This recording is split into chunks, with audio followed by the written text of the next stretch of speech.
She had put the baby down 40 minutes before the text arrived.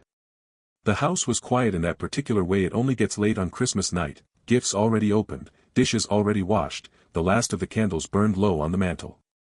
The tree was still lit. Claire had not turned it off because she liked the way the colored lights moved across the ceiling when she lay on the couch and just breathed for a few minutes. The baby was asleep. The house smelled like pine and cinnamon and the faint ghost of the glazed ham she had cooked that morning, mostly for herself, because Nathan had not come home for dinner. She had told herself he was caught in traffic. She had told herself it was a work call that ran long. She had done what she had trained herself to do over the past 8 months, she had found a reasonable explanation and she had stayed inside it like a woman standing in the only square of dry floor left in a flooded room. Then her phone buzzed on the coffee table. An unknown number. No name. 1 photograph and 7 words. She saw the photograph first. And then she read the message underneath. And then she could not breathe. Not because of what she saw. Not because of what she already, somewhere beneath all those reasonable explanations, had suspected. But because of what 7 words can do to a person who has spent months refusing to believe what her own body already knew. He told me your baby was a mistake. She sat there with the colored lights moving across the ceiling and her newborn daughter sleeping in the next room and a phone in her hand that had just rearranged everything she thought her life was. And before the sun came up that night, one decision, a quiet one, made alone in a house that suddenly felt like it belonged to a stranger, would change every life connected to Nathan Calloway forever. Before we go any further, let us know in the comments where you are watching from. We would love to hear from you. And if you are new here, click the subscribe button so you never miss any of our upcoming videos. Claire Maddox grew up in a small city in eastern Tennessee where people knew your last name before they knew your first, where the women at her church had all been married to the same men for 30 years and considered that a point of pride rather than a coincidence, and where the air in July smelled like cut grass and red clay in her grandmother's back porch. She was the kind of person people described as steady. Not flashy. Not loud. Steady. The kind of person you called when something went wrong because you knew she would not panic, would not dramatize, would simply put her hands on the problem and stay there until it was resolved. She had met Nathan Calloway at a mutual friend's wedding in Atlanta when she was 28 years old. He was 31, tall, broadly built, with the kind of handshake that men noticed and women trusted. He had grown up in North Carolina, worked in commercial real estate development, and had the easy confidence of someone who had been told since childhood that he was meant for larger things. In the early months, he was attentive in the specific way that only certain men know how to be. He remembered what she ordered the first time they went to dinner. He called when he said he would call. He showed up at her apartment one Thursday evening because she had mentioned, casually, that she was feeling run down, and he came with soup from the diner 2 blocks from his office. Claire had not been naive about men. She had been careful, actually, in a way that sometimes cost her. But Nathan felt different from careful. Nathan felt like a decision you make not because the odds are good but because you are willing to be wrong and you would rather be wrong about him than never find out. They were married 3 years later at a small ceremony in Knoxville with her family filling one side of the church and his filling the other, and the reception was held in a rented hall with white string lights and a 5-piece band that knew every song her parents had ever danced to, and for a long time afterward, when Claire thought about that night, she could still feel the exact pressure of Nathan's hand at the small of her back as they stepped onto the floor together for the first time as husband and wife. The first years were good in the way that real life is good, not perfect, not cinematic, but genuinely, quietly good. Nathan's firm grew. They bought a house in a suburb of Charlotte with a long driveway and a backyard big enough for a garden Claire kept meaning to start. She worked as a project manager for an architecture firm and liked her work and liked her colleagues and came home most nights to a man who, even if he was tired, even if he was preoccupied, still made it a point to ask about her day. The first thing she noticed changing was small enough that she filed it away without labeling it. He started keeping his phone face down. That was all. Nothing more than that. A small, private rearrangement of habit that she noticed once, told herself meant nothing, and forgot about. She forgot about it until it happened again. And again. And then it stopped being a thing she noticed and became a thing she did not mention, and there is a difference between those two that every woman who has been married long enough will understand without being told. Then came the miscarriage. They had been trying for a child for almost a year when the pregnancy was confirmed, and Claire had allowed herself, carefully and in stages, to begin to feel the kind of hope she did not like to feel too fast. She had bought a single small pair of yellow socks and put them in the top drawer of her dresser as a private act of faith, nothing more. She had not told anyone except her closest friend, a woman named Dorothy who lived 3 streets over and who had been the first person Claire called for every significant event of her adult life. She lost the pregnancy at 11 weeks. She was alone in the house when it happened because Nathan was at a conference in Nashville and because she had not wanted to alarm him before she knew what was happening. By the time she did know, it was over. Nathan came home the next day. He held her. He said the right things. But 3 days later he was back in Nashville for what he called a follow-up meeting, and Claire sat in their kitchen with her coffee going cold and something moved through her that she did not name because naming it would have made it real. That memory lived in her hands now. When she thought about that week, the drawer with the yellow socks, the empty house, the conference, she felt it in her hands first. A heaviness. A faint trembling that had nothing to do with cold.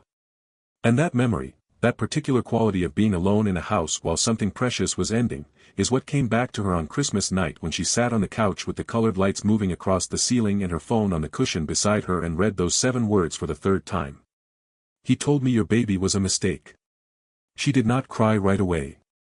That is worth saying because people imagine that the moment of discovery is always dramatic, raised voices, things thrown, immediate motion. But Claire Maddox sat very still for a long time and the stillness was its own kind of violence. Her mind was doing something she had no clean word for. It was running backward and forward at the same time, the way a film does when the tape is damaged, catching on the same frames and then skipping ahead and then catching again. She looked at the photograph. Nathan. A hotel room. She could tell it was a hotel room by the particular institutional quality of the headboard and the lamp on the nightstand and the curtain that no one ever actually picks for their own home. He was not looking at the camera. He was looking at someone who was taking the picture, and his expression was one she had not seen on his face before, or rather, she had seen it before, but never pointed at another person. Only at her, years ago, before the phone started landing face down and the Nashville conferences started running long. The woman who had sent the text was named, she would later learn, Renee. She was 34 years old. She worked in marketing for a commercial development company in Charlotte, which is how she had met Nathan. She was, in the photograph, not visible. She was the one holding the camera. What Claire could see was Nathan's face and the room around him and the unmistakable specific quality of a man who believed himself to be entirely unobserved. Claire set the phone face down on the cushion. She stood up and walked to the window and looked out at the street. The neighborhood was quiet. A few houses still had their porch lights on. Down the block, someone had arranged their lights to blink in sequence, and they moved steadily in the dark like a slow, indifferent pulse. She thought about her daughter. Marisol. 8 weeks old. Sleeping in her crib in the room that Claire had spent 3 weeks painting a color called morning mist, a pale sage green that looked different every hour of the day depending on where the light fell. She had painted it herself. Nathan had offered to hire someone, and she had said no because she wanted to do it herself, and at the time she had not examined why it was important to her that her hands be the ones to prepare the room for her child. She understood it now. She picked up her phone again and looked at the number that had sent the text. Then she looked at the photograph again. She found the second photograph when she scrolled up. It had been sent before the first but she had not noticed it in the first moments of reading. It was a screenshot of a conversation.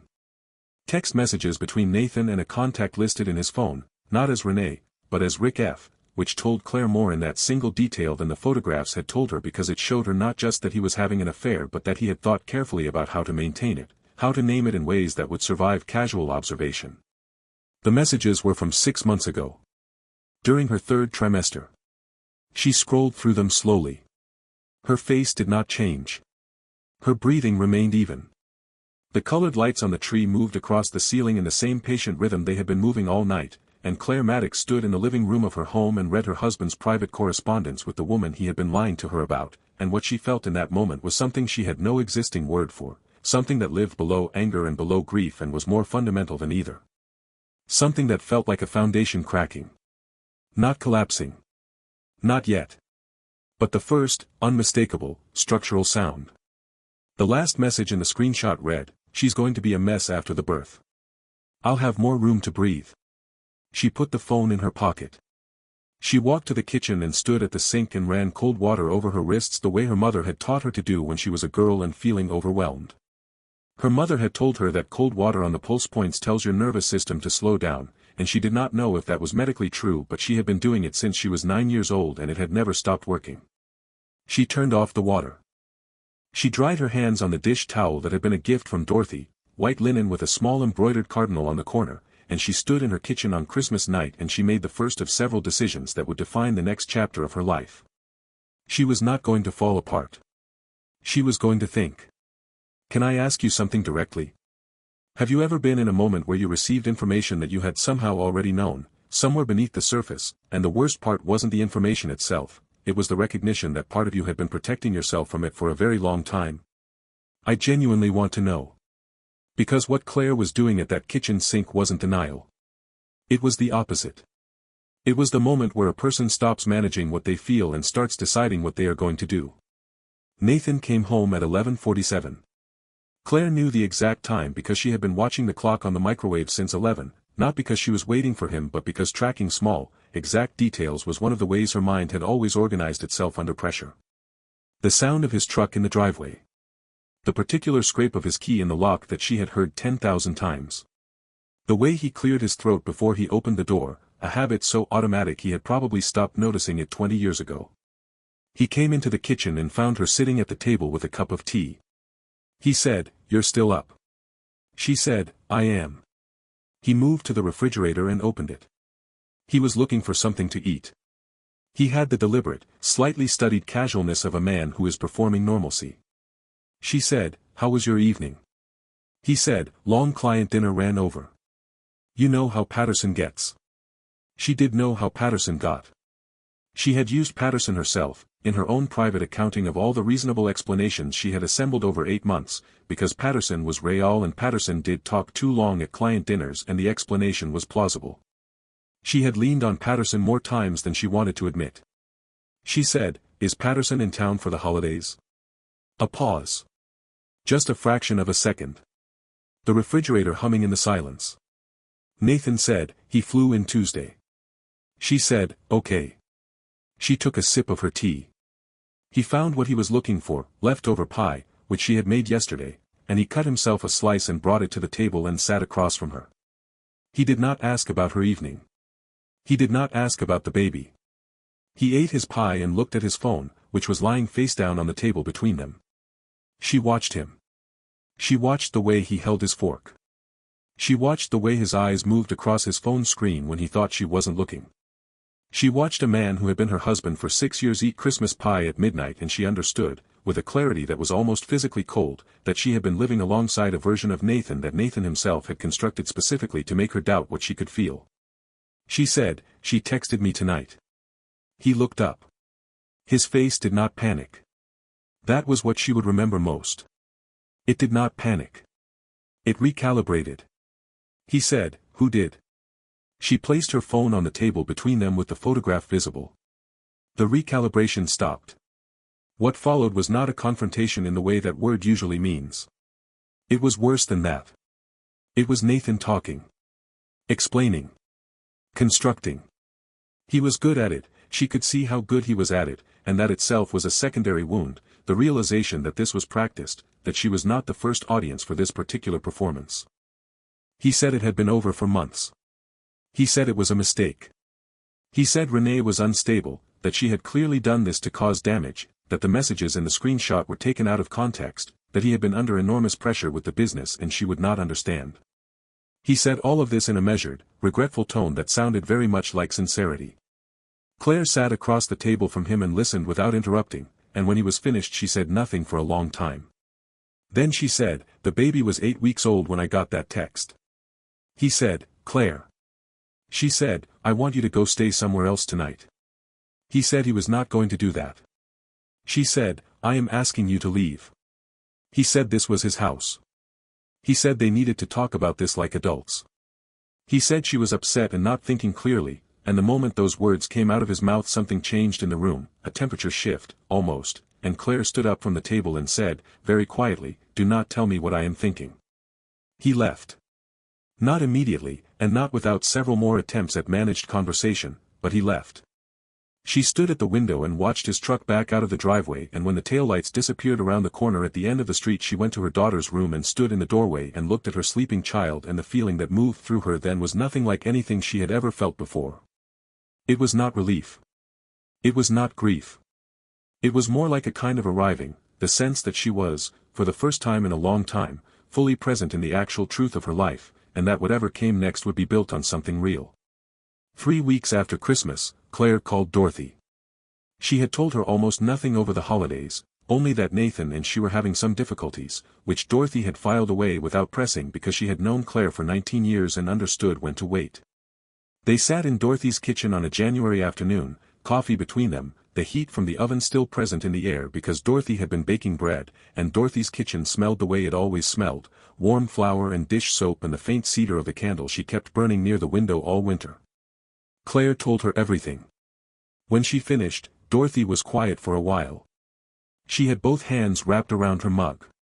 She was 61 years old, had been married twice, had buried her first husband from a heart attack at 44, and had, in her second marriage, been the one who asked to leave. She was not a person who performed reactions. She said, "My first husband, Earl, I want to tell you something I haven't told many people. There was a year in our marriage where I knew something was wrong and I just kept making the bed every morning like that was going to fix it. You want to know what making the bed every morning was really about?" She looked at Claire across the table. "I was afraid that if I stopped doing the ordinary things, reality would catch up to me." "You follow?" Claire said she did. Dorothy said, "You stopped making the bed. That's not a small thing. A lot of women never do." She set her mug down. "What do you need from me?" Claire said she needed help with Marisol for a few days. She needed to think. And she had a name she needed to call, a former judge, a friend of her father's, a woman named Margaret Hollis who had practiced family law in Charlotte for 30 years and who her father had always said was the most formidable person in any room she had ever entered. Dorothy said, "Then call her." Claire said, "I'm scared of what I'll find." Dorothy looked at her steadily. "You're already finding it. You might as well have someone in your corner while you do." During those same 3 weeks, Nathan Calloway had not been idle. He had moved into a short-term rental across town that his assistant had found on 48 hours' notice. He had called his personal attorney, a man named Gary Sims who worked out of a glassy high-rise in uptown Charlotte and who had handled several of Nathan's business transactions over the years with the kind of competent discretion that Nathan paid very well for. He had also called Renee. Their conversation lasted 22 minutes.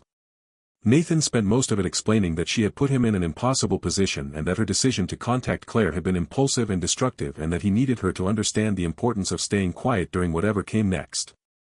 Renee told him she understood. She said she was sorry. She used a warm, conciliatory tone that Nathan received as genuine because he had never had reason, in the year and a half they had been involved, to question whether her warmth was what it appeared to be. He had never considered that a woman who had maintained a careful, private relationship with a married man for 18 months might have her own calculations running parallel to his. He told Gary Sims he wanted to get ahead of any legal action Claire might take. He said he wanted to know his options, particularly regarding the house and the business assets, and Gary Sims, who was a competent attorney and also a man who had been doing this long enough to recognize what he was actually being asked to do, made several notes and said he would look into it. Nathan hung up and sat in his rental apartment and looked out at the Charlotte skyline from the 14th floor and told himself that this was manageable.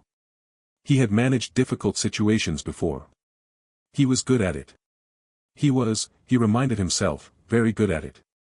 He did not know that Claire had already called Margaret Hollis. And he did not know what Margaret Hollis found when she started looking.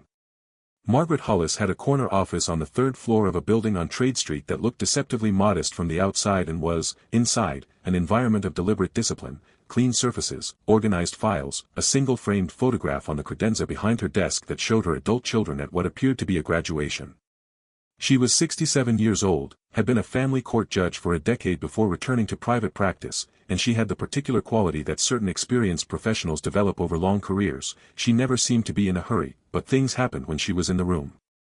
Claire sat across from her desk on a Tuesday morning in January with Marisol in a carrier across her chest, because the sitter had cancelled and because she was not going to postpone this meeting for any reason. Margaret looked at the screenshots Claire had printed and placed on the desk. She looked at them for a long time without speaking. Then she said, "Who else has seen these?" Claire said, only you. Margaret said, good. She set the pages down. Tell me about the business. Nathan's firm. Do you have any knowledge of the financial structure? Claire said she knew the basics. It was a commercial real estate development company, primarily in the Charlotte market, with some projects in the Raleigh area. She knew they had done well over the past 4 years. She knew that Nathan handled the finances himself rather than using a shared accountant, which she had accepted at the time because the business was his domain in the same way that the household had been hers. Margaret asked, do you have access to any of the business accounts? Claire said she did not. Margaret looked at her steadily. I'm going to refer you to a forensic accountant. His name is Charles. He is discreet, he is thorough, and if there is anything in those financial records that is not what it appears to be, he will find it. She paused. I want to be straightforward with you about what that process might reveal. Are you prepared for the possibility that the financial picture is more complicated than you know? Claire thought about what complicated meant in that sentence. She thought about the business trips and the locked phone and the conference in Nashville during her miscarriage and the short-term rental and the attorney who had been called before she had even decided what she wanted. She said, I'm prepared. Margaret Hollis nodded once and wrote something on a notepad. Then we begin. Charles Drummond was a 49-year-old forensic accountant who worked out of a small office in Concord. He was mild-mannered, bespectacled, and wore the same kind of cardigan in winter that Claire's high school physics teacher had worn, and there was nothing about his appearance that prepared a person for the particular methodical attention he brought to financial records. He was the kind of man who noticed things. Not because he was looking for wrongdoing, though he was, in this case, specifically doing that, but because detail was the medium he lived in, the same way a musician lives in sound. Claire brought him what she had access to: joint tax returns for the past 6 years, the mortgage documents, their shared credit card statements, and 3 years of statements from their joint checking account. She was clear about what she did not have, and Charles was clear about how to get it. He called her 3 weeks after their first meeting. She was at Dorothy's kitchen table when her phone rang, and Dorothy quietly moved out of the room without being asked, because she had known Claire long enough to understand that certain phone calls require privacy, not because the news is bad but because the news is the kind of bad that a person needs to receive while sitting still. Charles said, I need to meet with you in person. She said, how bad is it? He was quiet for a moment. He said, the business has been underperforming on paper for the past 3 years. On paper. What I mean by that is that the reported earnings are significantly lower than the actual cash flow indicators suggest. There are a series of LLCs, for that I've identified so far, that appear to have been established specifically to receive income that would otherwise be classified as marital property. Claire said, can you say that in plain language? Charles said, he has been moving money out of the marital estate into accounts you have no access to. Based on what I've seen, conservatively, we are looking at somewhere between $400,000 and $700,000 over the past 3 years. I need another 2 weeks to be certain of the full figure. Claire sat at Dorothy's kitchen table with the cardinal dish towel folded over the edge of the sink and the bread smell still faintly present in the air and the afternoon light coming through the window at the low, gray angle that winter light has in January in the South, and she felt something move through her that was not surprise. That was the most damning thing. She had been right. Not just about the affair, she had been right about the feeling she had kept ignoring, the feeling that had started as a small rearrangement of habit with a phone placed face down on a nightstand and had grown, quietly and steadily, into this. He had been moving money. For 3 years. Throughout the last year of their good period, throughout the pregnancy, throughout the miscarriage. Throughout all of it. She said, thank you, Charles. 2 weeks. She hung up and sat still for a long time. Think about what that means for a moment. Not the legal implications. Not the financial numbers. But the simple human reality of it. Nathan Calloway had been sitting across from this woman at breakfast and dinner and in the waiting room of the obstetrician's office. He had held her hand during the ultrasound where they first heard Marisol's heartbeat. He had stood in their kitchen in the morning while she made coffee and told him about her workday while, the whole time, running a parallel financial structure specifically designed to ensure that if this marriage ended, she would have as little claim as possible on what they had built together. What does that do to a person's understanding of time? How do you reconcile the real moments, the ones you experienced, the ones you felt, the ones you kept, with the knowledge that another layer existed beneath them the entire time? I think about that question and I do not have an easy answer for it. I suspect you don't either. Nathan called her on a Thursday evening in February. He used the tone she had come to recognize from the night of the text, measured, regretful, controlled. He said he wanted to talk about the future. He said he had been thinking and he believed they could handle this privately, between themselves, without involving attorneys and courts and making what was already painful into something publicly damaging for everyone, including their daughter. She said, "I have an attorney." A pause. He said, "Claire. I'm asking you to be reasonable." She said, "I am being reasonable. My attorney's name is Margaret Hollis. I believe Gary Sims has her contact information." Another pause. Longer this time. He said, "I hope you know what you're starting." She said, "I think you started it. Good night, Nathan." She hung up. She sat with her hand resting on the phone for a moment and felt something she had not felt in longer than she could clearly remember, a clean, uncomplicated certainty. Not anger. Not triumph. Certainty. The feeling of a person who has, after a long time of managing distance between herself and the truth, finally closed it. The discovery process lasted 2 months. Margaret Hollis subpoenaed the business records. Charles Drummond's full analysis identified 6 separate LLCs and a total of approximately $640,000 in assets that Nathan had moved or obscured over a period of 37 months. 2 of the LLCs had been established the same month that Claire's first pregnancy had been confirmed. When the full scope of the financial picture was presented to Nathan's attorney, Gary Sims requested an immediate settlement conversation. What followed was a private mediation session in a conference room on the 11th floor of a building on South Tryon Street, where Nathan sat across a table from Claire for the first time since January with 2 attorneys between them and a stack of documents that told, with complete numerical specificity, the story of what he had done. He did not look at her for the first hour. Claire looked at him steadily, the way you look at something you are trying to understand completely before you let it go. At one point, his attorney stepped out to make a call, and Nathan looked up and met her eyes. He started to say something. She could see him assembling the sentence, the version that would sound, even now, like explanation rather than admission. She held his gaze without expression. He closed his mouth. Margaret Hollis, who had seen this particular moment in 100 different rooms over 30 years of practice, quietly turned a page in the document before her. That same week, Renee Trask, the woman who had sent the Christmas text, was having a conversation of her own.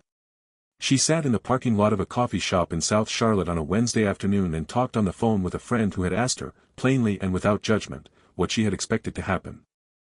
Renee was quiet for a moment.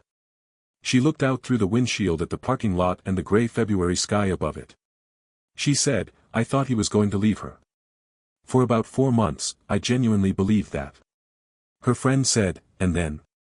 She said, "And then she got pregnant. And he, the way he talked about it. The way he talked about the baby." Her voice did not break, but something shifted in it, a density that had not been there a moment before. "That's when I understood what I was in. I wasn't the future. I was the exit strategy for a man who didn't want to feel trapped. He just needed somewhere to go while he figured out the accounting." She looked at the phone in her hand. She said, "So I sent the message." Her friend said, "Because you wanted to hurt him." She said, "Because she deserved to know." A long pause. "Both, probably." She sat in the parking lot for another 10 minutes after she hung up, watching the cars come and go, and then she drove home to her apartment and sat on her couch in the quiet of a Wednesday afternoon and thought about what it cost to finally do the right thing for the wrong reasons, or the right reasons. She still was not sure which it had been, and maybe it did not matter. What mattered was that she had done it. And whatever happened next in a courtroom or a mediator's office, Claire Maddox's daughter would grow up knowing exactly who her father was and exactly what her mother had done in response to that knowledge. Renee thought that counted for something. Here is a question worth sitting with. Is there such a thing as a version of justice that truly matches the harm that was done? Not in a courtroom sense. In a human sense. If you believed someone had taken years from you, years you had spent in good faith, years you had given fully to a life that was being quietly dismantled underneath you, what would it look like for that to be made right? What number, what ruling, what outcome would feel equal to what was lost? I have been turning that question over for a long time and I keep arriving at the same place: nothing equals it. Nothing is supposed to. The point of what came next for Claire was not to make the ledger balance. It was to clear the ground. The mediation ended in early April. Claire received the house. She received primary physical custody of Marisol, with supervised visitation for Nathan pending a review by Child Protective Services, which had been called into the case following testimony from nurses at Charlotte Presbyterian Hospital. In late February, 2 months after Christmas, Nathan had arrived at the hospital where Claire had brought Marisol for a respiratory infection that turned out to be minor but had frightened Claire badly enough to bring her in at 2 in the morning. Nathan had shown up uninvited, and the argument that followed in the hallway, the raised voices, the physical movement that at least 2 nurses would later describe in detail, had ended with Nathan striking Claire across the side of her face in a hospital corridor with 4 witnesses present. It was the moment he had entirely miscalculated. Not the affair. Not the money. That one, specific, witnessed, documented physical act was the moment that changed the shape of everything, because it moved the case out of the realm of civil dispute and into a territory with consequences that Gary Sims could not negotiate and Charles Drummond could not offset with a settlement figure. Nathan was charged. The business, already under scrutiny for the hidden assets, was subject to a financial penalty that, combined with the legal fees and the settlement, dismantled the comfortable margin he had spent years constructing. He would keep the business, technically. But what it had been, what it had meant, what it had positioned him to become, that version was finished. Claire received her share of the recovered marital assets. It was not enough to replace 3 years. It was not supposed to be. But it was enough to stand on. And sometimes standing on something is exactly the thing you needed, not because it is stable but because it is yours. On a Tuesday morning in late April, Claire drove home from the mediator's office with Marisol in the car seat behind her and the windows down because it was the first genuinely warm day of the year. The air smelled like cut grass and something flowering, and she took a longer route home than she needed to, not because she was lost but because she wanted the time. She did not feel victorious. That was the thing she had not expected. She had imagined, in the harder weeks, that arriving at the end would feel like something. Relief, maybe, or the particular lightness that comes after a long time of holding something heavy. But what she felt was quieter than that. More interior. She felt like a person who had been in a very long argument with the facts of her life and had finally stopped arguing. She drove past her old office building. She had taken leave when Marisol was born and had been, in the months since, uncertain whether she would return. She looked at the building through the windshield as she drove past and made a decision without deliberating about it. She was going back. Not because she needed the money, though she did. But because she had been good at it. Because she had been, before she became the wife of a man who needed her smaller, a person who was genuinely good at the thing she did for a living. And she wanted to be that person again. She drove home and parked in the driveway and sat in the car for a moment with the engine off and the spring air coming through the windows. Then she got out and got her daughter out of the car seat and carried her up the front porch steps and into the house and stood in the living room where the Christmas tree had been lit that night in December, and she breathed in the house that was hers now, fully, legally, completely hers, and felt it settle around her like something she had forgotten the exact texture of. In the first weeks after the resolution, there was a particular quality to the silence. Claire had thought, before all of it started, that silence was just the absence of noise. She understood now that it was more complicated than that. There was the silence of a secret being kept, she knew that one intimately now, the weight of it, the specific pressure it exerted on every ordinary moment. And there was the silence of a thing that was over, which was different entirely. Lighter in some ways. Harder in others. She called Dorothy one morning in May, early, before Marisol had woken up. She stood at the kitchen window with her coffee and the phone at her ear, and the light outside was the pale, damp gold of early morning, and everything in the yard was drenched and green in the way that things in the South get in May when the rain has been good. Dorothy answered on the second ring. Claire said, "I keep waiting to feel like myself again, and I think I'm not going to. I think she's gone, that version of me. And I'm not sure I'm sad about it." Dorothy was quiet for a moment. Then she said, "Which version do you mean?" Claire looked out at the yard. She said, "The one who thought the reasonable explanation was always more likely than the truth." Dorothy said, the particular sound Dorothy made when she was deciding whether the thing she was thinking was worth saying. "Then, you know what I think you're describing? That's not losing yourself. That's just growing out of the part of you that couldn't afford to know what you know now." A pause. "Earl used to say that grief is just love that ran out of a place to go. I used to think that was pretty. Now I think he got it half right. The other half is that sometimes what looks like grief is just the last room in the house you were living in that you finally decided to walk out of." Claire stood at her kitchen window with her coffee and listened to her oldest friend talk, and something moved through her that she had no existing word for. Something warm and clear and unashamed. She said, "I think I'm going to plant a garden this summer." Dorothy said, "About time." One afternoon in June, Marisol was sleeping and Claire was sitting on the back porch in the late light with a glass of iced tea, and she was thinking about nothing in particular, or rather, she was doing that thing where you are thinking about everything but not focusing on any of it, just letting it all move through like weather, when she had a specific, unexpected, fully formed thought that arrived without announcement and stopped her. She was not angry at Nathan. Not anymore. Not because she had forgiven him, not in any clean or resolved way. Forgiveness was a long country and she was somewhere in the middle of it, moving but not arrived. But the anger itself, the particular consuming heat of it that had sustained her through the coldest months of the past year, had quietly exhausted itself. What was in its place was something more useful. Something that felt like knowledge. Like she had paid a very high price for a very specific understanding of what she was capable of, what she would and would not accept, and what she actually needed to live in a way that felt honest. She sat on her back porch with the evening coming on and the lightning bugs beginning to rise from the grass, and she thought about the person she had been before Christmas, the woman who kept finding reasonable explanations, and she felt toward that woman not contempt but something like tenderness. She had been doing the best she could with the information she would let herself have. That was not weakness. That was what people do when they are trying to hold a life together. You could not fault a person for that. But you could choose to stop. And she had chosen. She picked up her glass of iced tea and looked at the yard and thought about where the garden would go. She went back to work the following September, part-time at first and then, by October, full days. Her firm had saved her position. Her supervisor, a steady-handed woman named Patricia who had navigated her own significant reconfiguration a decade earlier, said only this on Claire's first day back: "Don't apologize for what took you so long. Just do good work and the rest handles itself." Claire thanked her and then did the thing Patricia had suggested, and by November she was leading a project that she believed in and doing it well, and the doing it well felt in some ways more significant than it ever had before because she was doing it without the low constant background noise of a secret being kept and a truth being managed and a life being maintained at a distance from itself. "There is something I want to say directly to you before we close.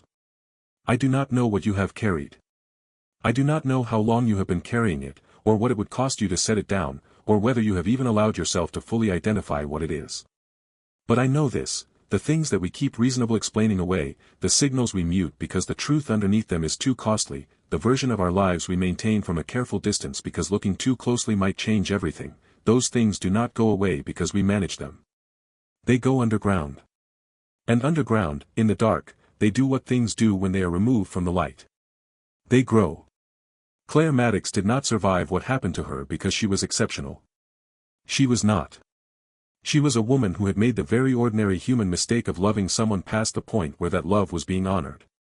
She was a woman who had kept making the bed every morning, as Dorothy would say, because the alternative required a kind of courage she was not sure she possessed. She found out she possessed it. That is not a small thing. It is, I would argue, the whole thing. There is a version of you, I say this to whoever is watching, whatever brought you here tonight, whatever question you are sitting with, there is a version of you that already knows what you know. That has already heard the particular sound of the first crack in the foundation and has filed it away. That has kept finding the reasonable explanation not because the reasonable explanation is true but because the truth is a door you have not been ready to open. I am not telling you when to open it. I cannot tell you that. Only you know what the timing costs and what waiting costs, and those are not simple calculations.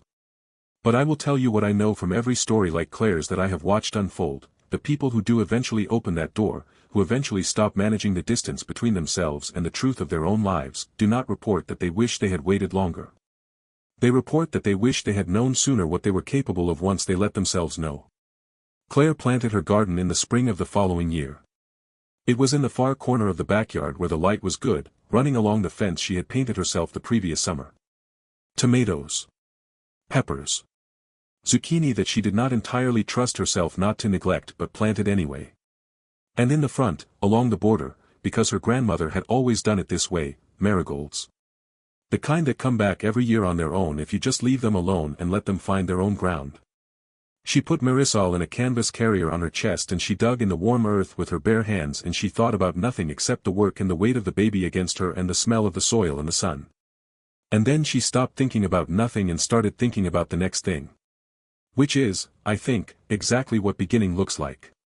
Before you go, I want to ask you 3 things. If you received that message on Christmas night, the way Claire did, what would you have done? Would you have confronted him immediately? Would you have needed time to think? And more honestly, would you have let yourself believe it as fast as she did, or would you have needed more proof because the alternative was too difficult? Did Nathan deserve what happened to him? And when you answer that, be honest with yourself about the part of your answer that is simple, yes, he did, and the part that is more complicated, the part that wonders about the distance between consequences and accountability and whether those 2 things are ever really the same. And what do you believe Claire's story is really about? Because I think there are at least 2 answers. One of them is about betrayal, which is the easy answer. The other one is about a woman finding out, at considerable cost, what she had always been capable of but had organized her life around never needing. Which story do you think is more true? Drop your thoughts in the comments. Tell us where you are watching from. And if this story stayed with you, if something in Claire's quiet stubbornness reminded you of someone, or of the version of yourself you are still deciding whether to be, click the subscribe button. We will be here with the next one.